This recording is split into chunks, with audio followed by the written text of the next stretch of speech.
This channel is proudly partnered with the What the Funk shop. Please check out their store for all sorts of products. They have dice, miniatures, Game Master screens, home decorations, and many other things. You will find the link in the description and in the pinned comment, and make sure that you use my code for a special discount. Hi! Welcome to this part of my guide and review featuring the FlexTale Solo Adventuring Toolkit. If you haven't seen the other parts of my guide and review, please check out the playlist in the description below. This time we are going to talk about interaction quests. This subsection of the book will allow you to turn any quest into a social interaction quest, mostly through social riffs.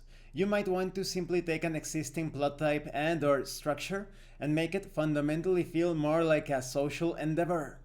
The social riffs are stereotypical narratives that you can imbue into any existing quest that give the proceedings and purpose a bit more of a social focus, certainly. You have a table to randomly determine if the situation is focused on blackmail or a political affair, seduction, a friendly competition.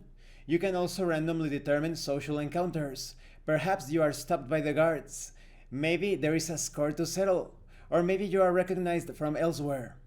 You also have tips and advice on how to build social encounters, with all sorts of dynamic skill challenges.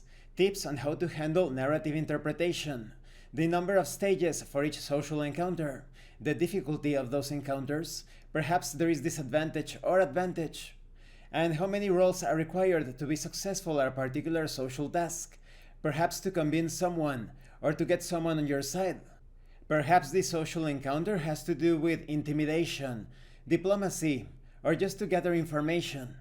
You can also determine the consequences of failure. Maybe a failed check will cause you to go back a number of stages within that social challenge. So perhaps now you need to approach that conversation through a different angle, or by talking to a different non-player character about the same issue. But what if your success is great? Perhaps now you advance 2 stages within that particular social encounter, or maybe you resolve the entire social encounter with a single check. And this concludes this part of the guide and review. In the next part we are going to talk about complex quests. This section, or rather subsection, is really good. You can take any of the other types of quests and change it into a social quest. This means that, for example, if you are playing a realistic detective game, and you can take any of the Slay quest templates, and instead of having it proceed in a fantasy hack and slash affair, now you can change any of the instances within that quest into social challenges rather than combat encounters, if it makes sense with the context, as determined by the random results. Thank you for watching this part of the guide and review. Don't forget to leave a like, a comment, and subscribe. And thank you so much to those of you that are going the extra mile to support the channel.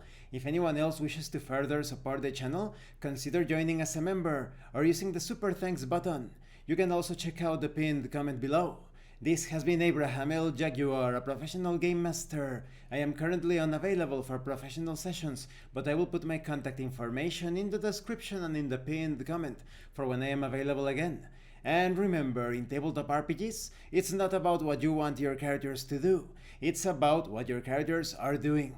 Once again, thank you and see you later.